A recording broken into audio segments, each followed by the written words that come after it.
Keith, welcome to the show. Thank you so much for having me. It's an honor. I've heard great things about it. Been looking forward to it all week, actually. Well, why don't we start by giving everybody a bit about your background? You're 45 years as a global investor, consultant, researcher, strategist. You started your career at Wilshire Associates, and you built one of the most followed independent research brands in the business. How did that entire journey unfold? Well, believe it or not, it actually started cutting lawns. I mean, that's literally how I began my journey. I used the money I saved up. I became one heck of a lawn bearer when I was 12, 13, 14 years old. And I used that money to make my first trades at the tender age of 15. And I've never looked back.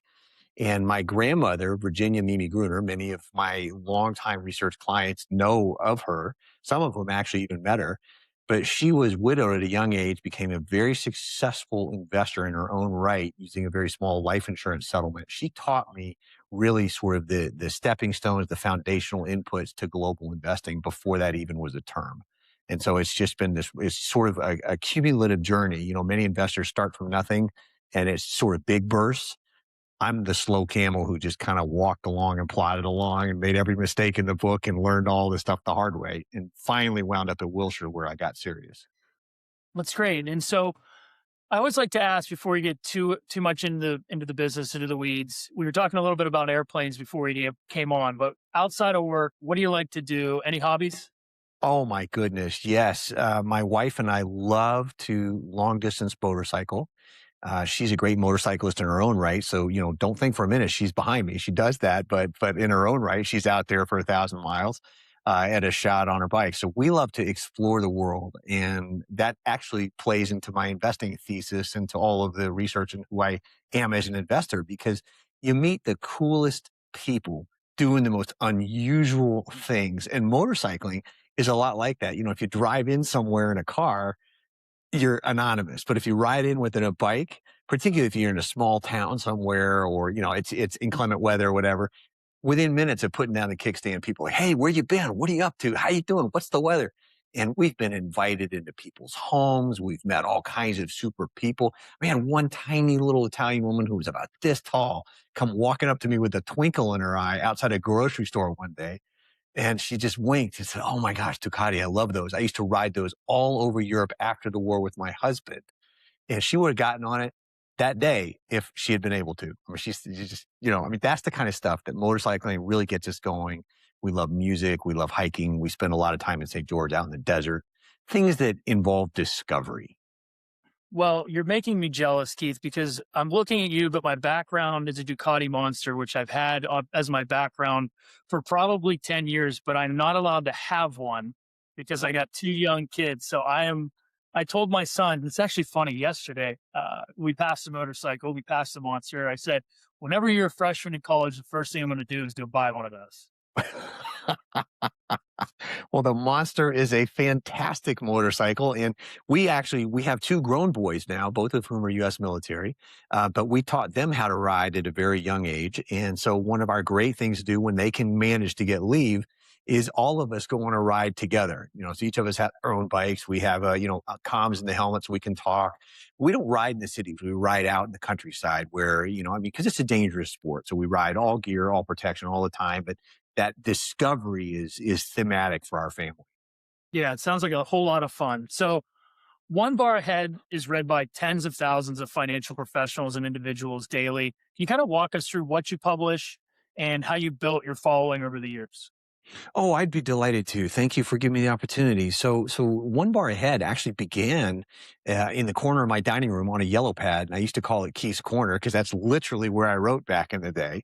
I took all of that experience that I had gained on Wall Street and, you know, I just started writing about it. And my assumption was, you know, I'm just going to tell the truth about money. I'm going to talk about what I've seen. I'm going to share that knowledge because people were very kind to me early in my career. So it really began not with the intention of publishing for a worldwide audience that we have today. It began literally because I wanted to communicate what I thought was really going on behind the scenes in the market and help people connect the dots because Wall Street wasn't going to do that. And they sure as heck weren't going to tell you what they were doing behind the scenes. So this was a way of, for me to close that loop and for me to begin to harness all the knowledge that I had taken in and begin sharing it.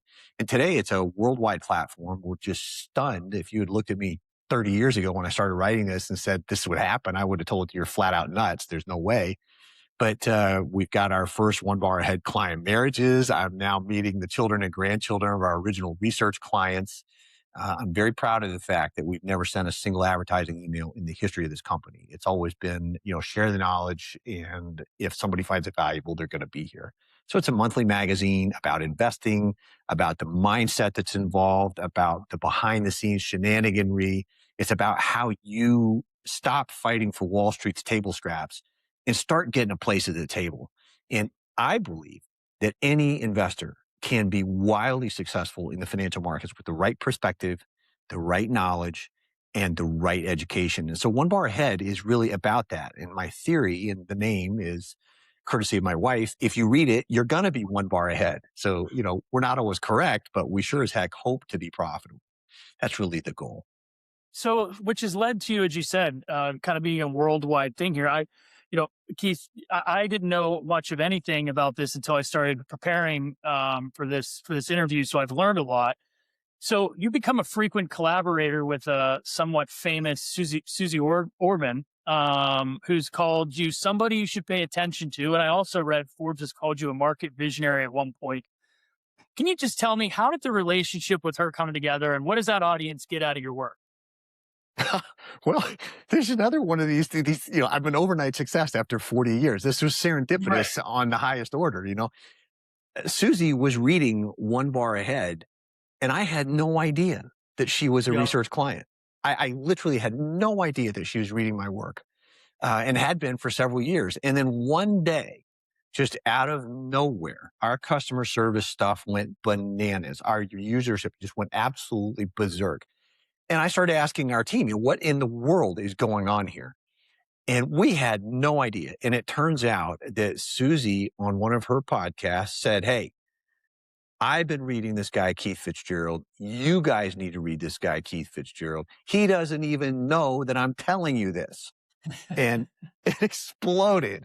And anyway, long story short, over several years now, we've become best friends. We talk once a day, sometimes twice a day.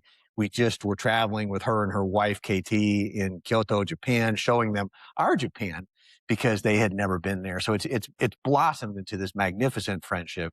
And what we find is that her audience and my audience not only have a great time getting together, but the desire to learn how to be better investors, people first, then the thing, then the money. That's the way the world really works. And so there's a lot of synchronicity between the two of us, a lot of mental overlap, a lot of investing in optimism. Many of the things that drive her drive me. She's like the older sister I never had.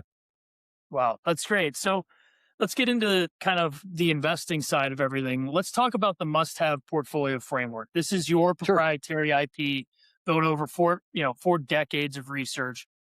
What is it, and how has it evolved over those 40 years? Well, it's evolving constantly. Actually, that's one of the great advantages to how we view the world. Because, many people look at the environment and they slice and dice. Well, I want a little of this. I want a little of that. I want a little of this. The problem is that history increasingly doesn't work that way. What we know from our research and from the way we view the markets is that a very small percentage of companies, I'm talking maybe 2, maybe 3, maybe 4% maximum over the last 120 something years have contributed virtually all of the wealth. So if you think about that for a second, you've got 4% of the companies that have been publicly listed in the United States contributing 100% of the total wealth created in the stock market, US stock market, over the last 100 years. The other 96%, according to our research, did worse or at best even with Treasuries. So what this tells you is that you take all this idea of diversification and spread your money around because you don't want to lose. You flip that around, you turn it inside out, and you do what the world's best investors do. You play to win by picking the companies that are highly probably going to do that, the ones that are changing the world. We define them as must-have companies making must-have products and services. And we have a slogan, buy the best, ignore the rest, because we really believe that the research and the performance and the investing philosophy go hand in hand. So buy the best, ignore the rest. Very simple proposition. You don't have to be the television cable model. You don't need 2 channels to get 500 channels or vice versa. Concentrate to win, and it's an easier way to go. Yeah. So the core here, as you said, is quite bold, and I understand the research, but the long term returns, are, as you put it, and we'll talk about here in a second, are actually a shrinking group of dominant businesses, and that Correct. is a direct challenge to the diversification gospel that's been preached for like the last 50 years. The index it and forget it, the VOO, and I forget what they say on Reddit. So why make the case or can you make the case to me why diversification has become a problem instead of really a solution? Oh, absolutely. And funny enough, Wall Street hates it when I bring this stuff up because it flies in the face of every asset allocation model out there. It flies in the face of most of what's used or passes for investment advice today. It flies in the face of how most professionals think or were taught to think, the certifications, the regulations, I mean, everything, right? And so slicing and dicing to diversify involves two things. It involves risk and reward. And the assumption is that you have to have more risk to get more reward. Well, think about the inherent irony in that. Warren Buffett has a huge percent of his portfolio, 70 to 80% concentrated in 5 stocks. So he doesn't diversify. Ron Barron invests in companies that he believes in because he doesn't diversify. Stevie, I could go down with 50, 100 different investors, all of whom have been phenomenally successful, who play to win and play to concentrate. And so I started looking at this research 20, 30 years ago and saying, there's really something here. What am I missing? What's wrong with this theory? And then after 9/11, the world changed. Black Monday really in 1987, which I remember vividly because I was still a young buck just getting into trading. That was the era when people figured out that diversification didn't work anymore because portfolio insurance failed. Everything went down at once, which according to diversification isn't supposed to happen. And if you fast forward to 2000, then you have the Commodities Modernization Act, you have the removal of many of the safeguards. Greenspan's influence was huge. Suddenly, Wall Street was supposed to self-regulate. Well, you and I both know you don't invite a coyote into the chicken coop. That doesn't work. So then we had the rise of passive investments, leverage, all kinds of other things that have snowballed to today where you have zero DT options. You have leverage, you have 24-hour markets, computerization, all of which is expressly designed to remove the non-correlated principles in diversification. So now, when you have a market shock, all correlations go to one, meaning diversification fails when you need it most. If you were looking at specific companies, many investors are spreading their money around, owning 2, 3, 4, 500 companies, which means that the ones that matter aren't moving the needle when you need it the most. And finally, over the last 10 years in particular, with the rise of ETFs, I mean, there's more ETFs now than stocks. We have a tremendous cross-fertilization of highly computerized trading vehicles that have no bearing on fundamentals. They're just quantitative. And that further removes the last sort of leg of the table in diversification, because if something happens to Apple, suddenly you've got hundreds or thousands of ETFs that have to adjust. Something happens to Palantir or Tesla, suddenly hundreds of these things have to adjust. So you got to flip that around. And that's what our research is based on, is how do you identify the companies that are necessary when you flip that around? Where does that go? That's where the must-have products and services comes in.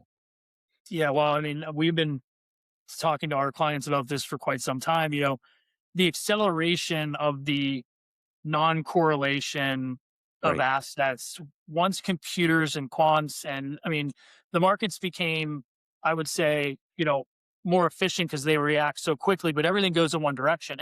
And in one of the things that we noticed is you look at things that have been preached forever, like low beta means low drawdown, right? If you look at, let's just go back to 2020 during COVID, right? You've got the S&P down 34. You have what is low volatility ETFs, which are low beta, are down just as much, if not more. So you're right. Right. The market has changed fundamentally, and it makes it, that much less attractive to be diversified in some sense. And so, but let's get into FITZ, FITZ. It's the Fitzgerald Must-Have Portfolio ETF. We just launched it in May. It's actively managed. At a high level, what is this fund and what is it doing? Well, thank you for asking. So it is the absolute embodiment of everything we have just spoken about in the last few minutes. My goal was very, very simple when we started creating this was we wanted something that's available in a single, easy to buy, easy to understand ticker. It's 20 to 30 of the world's best companies, most successful companies, companies with the highest probability of making products and services that are going to alter the course of humanity going forward. I'm not interested in where they've been. I'm interested in their impact going forward. And we use something called the 5Ds. So these 5Ds are thematically driven structural changes that are impacting humanity. Our belief, our research, my research shows that we stand on the cusp of what we call the sixth wave. We've had steam, we've had the internet, we've had penicillin, we've had mechanicals, we have electronics. We're now at sixth wave where the data is really becoming integral. And we've never seen this in recorded human history. And my attitude is that we want to find the companies that are going to take that, move it forward in such a way that they create unprecedented profitability. Now, the downside and the drawback to that, because I get this a lot, is well, doesn't that mean we're going to have some volatility? Yes, it does. We're going to be slightly more volatile than the S&P 500 because we are going to concentrate. But over time, if we've done our research carefully and properly, what you're going to see is a smoother ride. You're going to see a much more pronounced upside with less downside capture ratio. And today's a great example. The S&P 500 got shellacked. And even though we're new in the game, we proof of concepted it. I think we were down zero point 0.3 or 30 basis points. I think the S&P was down 91 or something to that effect, without looking at the numbers just off the top of my head. So we're beginning to see the stability that we've tried to engineer into this fund emerge. And that's very, very critical because I want individual investors who are in search of great names to know that they potentially can sleep at night, that they don't have to be flipping the channels all the time, that they can relax, they can be confident, that they can know that those names are very likely going to be there when they need them. So, why don't you walk me through a little bit deeper of what makes a company a must have? You talked about the 5Ds, but you're looking for strong balance sheets, disciplined capital allocations, durable earning power. Like, what does the screen actually look like in practice if you're willing to? I mean, I don't Oh, need sure. the full mousetrap, but what is the break it down into, you've got universe and then screen, and then we've got 20 to 30 names. Yeah, so that's a really interesting product. It took me many, many years to get to that process, right? And the individual screening mechanisms are highly refined. The output tends to have certain things in common that you can't pick up if you're using conventional diversification allocation. This is what makes what we do very, very different because you can't just go screen for the same stuff that everybody else is looking for and call it a better mousetrap. What we're looking to do is connect the dots across segments and industries that would otherwise be missed. So, for example, anything that we're coming up with is typically going to have a visionary CEO. Is typically going to have a fortress-like or strong balance sheet. Is typically going to have multiple 0 to 1 catalysts, to use Peter Thiel's term. It's going to have very, very strong free cash flow, positive true shareholder yield. The conventional metrics allow you to slice and dice. What we're looking for with the 5Ds, for example, is digitalization. Let's just take that, is the biggest single 5D there is. It is so large now. When I started, it was tiny. Now it's so big, it encompasses every other theme. But when you start looking at digitalization, it allows you to evaluate price to sales, price to earnings. It allows you to evaluate metrics like sales differently because you can connect the dots across industries. So if you're diversifying, you say, I want tech, you might miss Walmart. But Walmart is now one of the greatest tech companies on the planet because of digitalization. So that's a connection we made very, very early. Or Tesla, for example, in 2011, 12, when they began to pivot, I said, wait a minute, we've got energy recharging here, which he's talking about. You've got this going way beyond the cars. Suddenly we're looking at Tesla much earlier than anybody else because we recognized, fortunately, this connect the dots mechanism, that this was going to have an impact on industries that were well beyond the car. The iPhone was another one. It was, I'm very, very fortunate to have gotten that correct. I sat and thought about it for a while. I thought, he's not really building a phone. That's what everybody else saw, a phone. And I looked at it, I thought, no, he's got to be doing something different with that. And that became Apple services. That became the installation. That became the revenue model. This is an ecosystem. It's not a phone. It's a mechanism for which they can change a few lines of code to make billions of dollars. Everybody else was still thinking about making the number of phones. So when we define a must have, is something that literally the world can't live without. There's no easy fungible substitute. Those are examples of the companies that we're going to prioritize. So think Apple versus Peloton, you know, Walmart versus Kroger. Those are very, very different companies, even though, arguably they would have some overlap. They're entirely different. So you're holding this concentrated basket of stocks, 5 to 10 year time horizon, which is a much longer hold than, maybe your typical active manager. We talked about the entry fee, right? How do they make their way out? And, how and when do you make that decision? Do you have a normal cadence in which you're rerunning screens? Like can you talk about, the rebalance thinking here, or what would get somebody kind of punted out of your basket?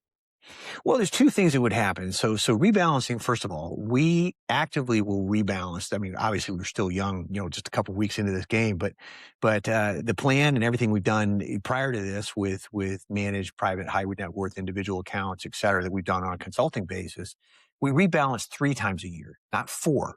And the reason we do 3 is because if you do 4, you're trying to go through in through the outdoor when everybody else is. So what we have found is that if you're rebalancing quarterly, like everybody else, that's going to be a drag of 175 to 200 basis points a quarter, potentially, because you're not going to get the fills you want. There's so much liquidity. There's so much movement in the marketplace. Why fight all that volatility? So number one, our research shows that's not proper. But in terms of, the longevity of a company in the fund, if we're doing our job correctly, if we're doing it right, we put a lot of our effort into the selection up front. And if we get that right and we can tend to hold it, our attitude is very similar to Ron Barron's in this regard. Unless there's a fundamental thesis change and the reasons for which we bought a company cease to exist, then we're going to hold it through thick and thin. We're going to continue to build our position with the company over time. So an example of something that would cause us to leave would be, for example, Intel, missed everything. And when they finally got away with their dividend, I said, we're out. Yeah. And we moved back into NVIDIA or a different choice, an AMD or a Palantir. Now, I don't believe, for example, Intel would exist today if the U.S. hadn't taken a strategic position in it. But the fact that it didn't constitute inclusion in our portfolio, because I don't believe the company is smart enough to survive that without that input. Now, maybe it comes back in the portfolio later. I mean, we're evaluating it now, but that's a great example of something we didn't buy because we had better choices. Going forward, if a CEO changed and suddenly, Apple started making swimming pools or Walmart started serving airport portions, in Costco's food garden, we'd be gone. Those are the kinds of changes that, again, we're going to put most of our energy into the selection process. And very simply, if a company just violates its own rules, if it changes direction, if there's something we can't account for or explain logically, and we don't get the answers we want, we're done. Yeah. So you said a few minutes ago, Fitz aims to connect the dots across industries and sectors to capture, shifts that traditional ETFs miss because they're either sector driven, they're cap focused, or they have some sort of, geographically centered mandate that they must follow. So give us an example of how one of these cross sector themes you're seeing right now. Is there anything in the portfolio that kind of goes across different sectors or Oh yeah, geographically centered? I can't talk. Normally I do these at 9:00 in the morning after a cup of coffee, 3:30 in the afternoon. Well, caffeine is a food group around here, and my wife has very fortunately put up with me for 30 plus years, just keeps me full of it. So I'm good. The Walmart, let's return to Walmart for a second. Okay. For many, many years, that was just nothing but a rock solid, super efficient retailer. And that's how it was categorized, retail.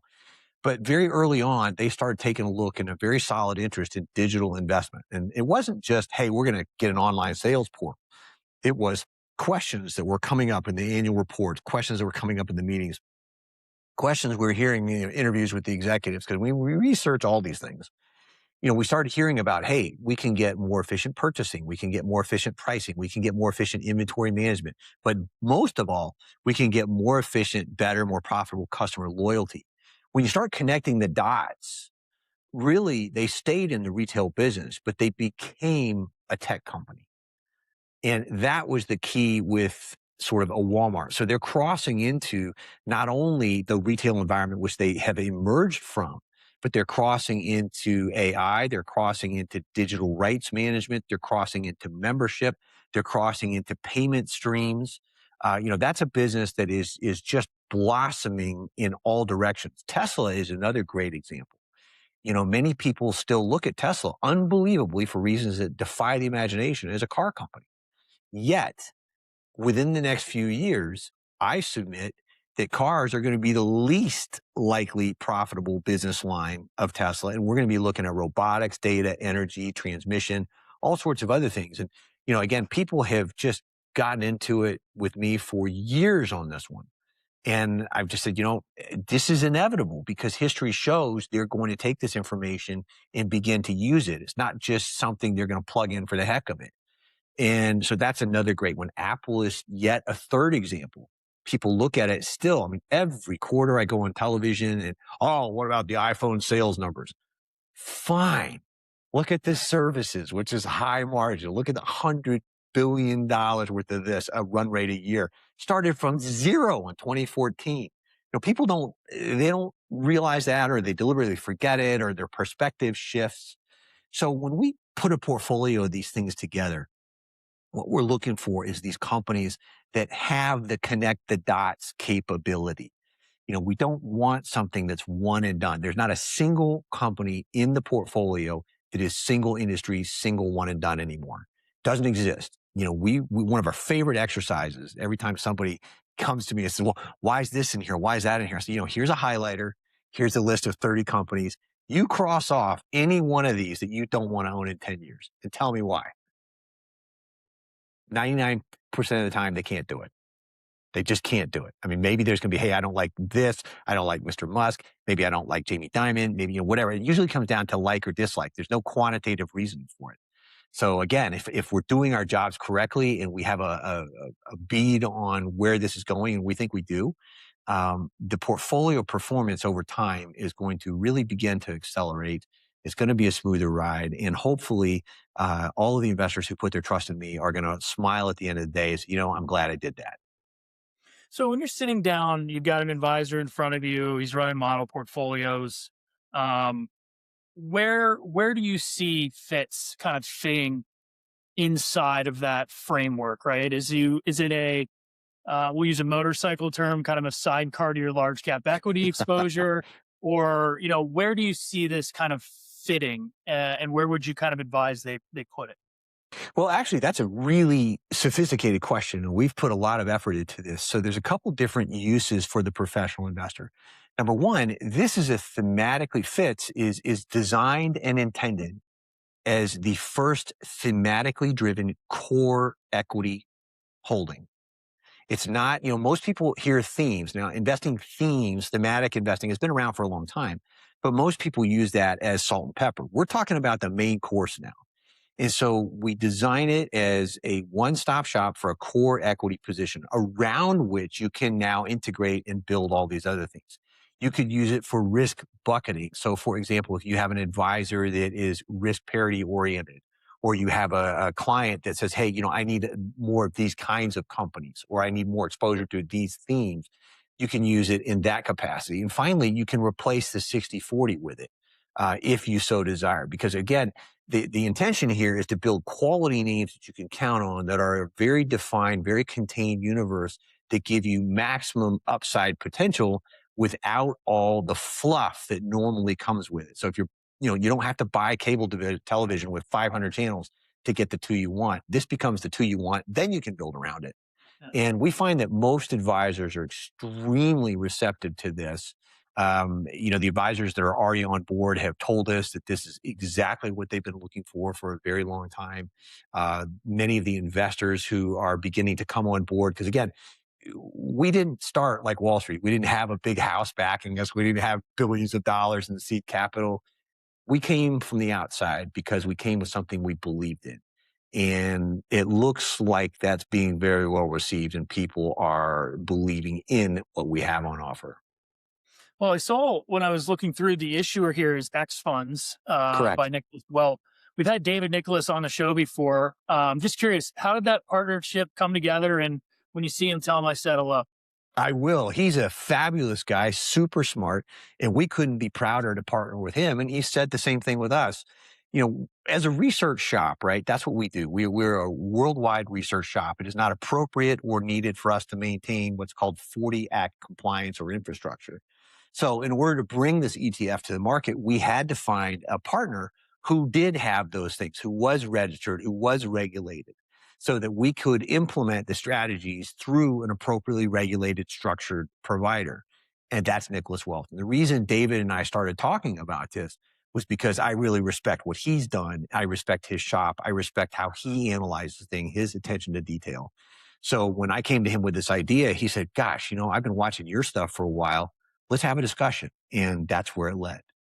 Yeah, very cool. So, yeah, like I said, tell him I said hello. But Will. Keith, I really appreciate you spending some time with me today. Before I can let you go, though, where can people learn more about your research and where can people find information on this ETF? Oh my goodness, you're very gracious. Thank you. So the easiest thing to do, frankly, is to go to the website, just like my name, Keith Fitz-Gerald.com or 5withfitz.com. And what that gives you to do, we call it the entry suite. I write something called the 5 with Fitz. Now, these are my personal trading notes that I've written for decades. It just helps me sort out how I'm thinking about the market. And what I suggest is for people just to come get to know me, and if you like what you see, if the logic resonates, if you understand it, then great. Take that next step and take a look at either one bar ahead or presumably the ETF, which you can buy on any of your brokerage platforms now at this point if you'd like it. But that's really, no pressure, no sales tactics. I'm not into that nonsense. If what I have to say resonates, people are going to know it very, very quickly. And that's an honor. It's also humbling as heck. So that's how you find out about me. That's how you find out about what we do, how you get to know the logic, the way we approach the markets. The ETF itself, you can go to FITZETF.com and it'll take you right to Nicholas Wealth. You can get the prospectus. You can get all the information you want. And of course, you can begin to track this darn thing. Again, we're still early days. We launched at the absolute peak of the market. So we're still paying the price for that one. But on days like today, the markets, the portfolio is beginning to perform as we anticipate. So I couldn't be more thrilled. Well, Keith, thanks again for being here with me today. I appreciate our time together. All the best. Thank you very much and get that monster.